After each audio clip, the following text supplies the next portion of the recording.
सुप्रभात, मैं हूं आपके साथ चंदन भारद्वाज और आप देख रहे हैं इंडिया डेली लाइव। आइए शुरुआत करते हैं बुलेटिन की और नजर डालते हैं देश और दुनिया से जुड़ी तमाम बड़ी खबरों पर टॉप न्यूज में। उदयनिधि स्टालिन सनातन धर्म के खिलाफ अपने बयान पर कायम, कहा मैं फिर से कह रहा हूं, मैंने केवल सनातन धर्म की आलोचना की है। उदयनिधि स्टालिन के सनातन विरोधी बयान पर अमित शाह ने साधा निशाना, कहा इंडिया गठबंधन कर रहा है सनातन का अपमान, आतंकवाद से जोड़े जा रहे हैं हिंदू।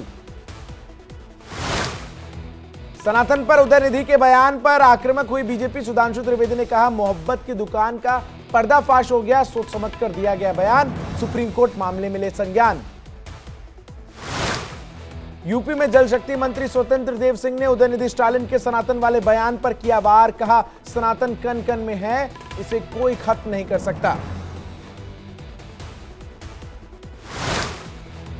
उदयनिधि स्टालिन के सनातन धर्म को लेकर दिए गए बयान पर अंतर्राष्ट्रीय ध्यान गुरु स्वामी दीपांकर महाराज ने जताई आपत्ति, कहा बहुसंख्यक समाज सनातन धर्म के खिलाफ बयानबाजी बर्दाश्त नहीं करेगा।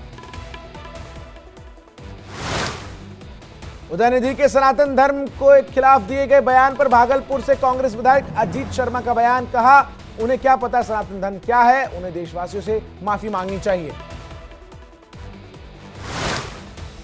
स्टालिन के बयान पर भड़के बाबा बागेश्वर, कहा जो सनातन का विरोध करेगा उसकी ठठरी और गठरी बांधने का काम वो करेंगे। सनातन विरोधियों को बाबा बागेश्वर ने दिया डिस्क्लेमर, कहा अगर किसी को भगवान पर शक है तो वो मैदान में आ जाए, मैं उसके सारे डाउट क्लियर कर दूंगा, ये धमकी नहीं डिस्क्लेमर है। उदयनिधि ने अपने बयान पर दी सफाई, कहा मैंने सनातन धर्म का पालन करने वालों के नरसंहार की अपील नहीं की। सनातन धर्म एक ऐसा सिद्धांत है जो लोगों को जाति और धर्म के नाम पर बांटता है। सनातन पर उदयनिधि के बयान पर एफआईआर दर्ज, तमिलनाडु के मुख्यमंत्री एमके स्टालिन के बेटे उदयनिधि ने सनातन धर्म को डेंगू और मलेरिया से जोड़ा है। G20 बैठकों को लेकर चीन और पाकिस्तान की आपत्ति खारिज, प्रधानमंत्री नरेंद्र मोदी बोले देश के हर हिस्से में बैठक होना स्वाभाविक। चीन ने अरुणाचल और कश्मीर में G20 बैठक पर जताई थी नाराजगी। वन नेशन वन इलेक्शन को लेकर दिल्ली के मुख्यमंत्री अरविंद केजरीवाल ने बीजेपी पर उठाए सवाल, कहा वन नेशन वन इलेक्शन से हमें क्या मिलेगा, लाना है तो वन नेशन वन एजुकेशन लाओ। ओवैसी ने भी वन नेशन वन इलेक्शन को लेकर बोला हमला, कहा अधिसूचना महज औपचारिकता, सरकार पहले ही कर चुकी है फैसला।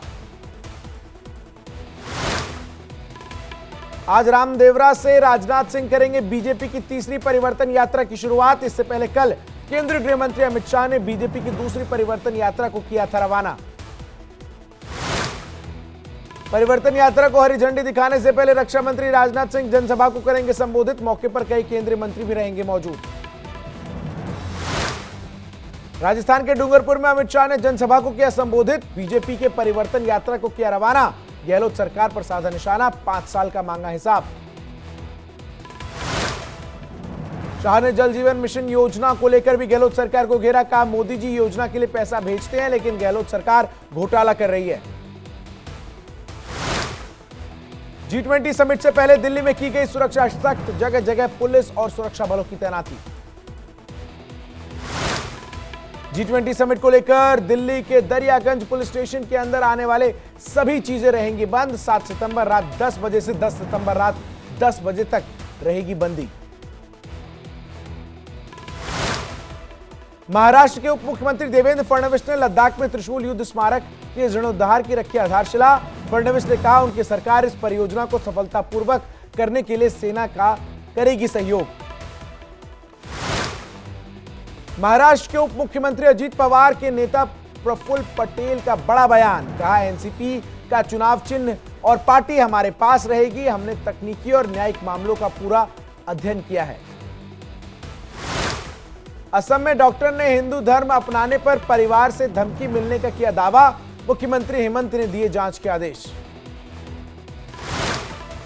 12 में धीरेन्द्र शास्त्री ने की हनुमत कथा, हजारों की संख्या में उमड़ा भक्तों का जनसैलाब।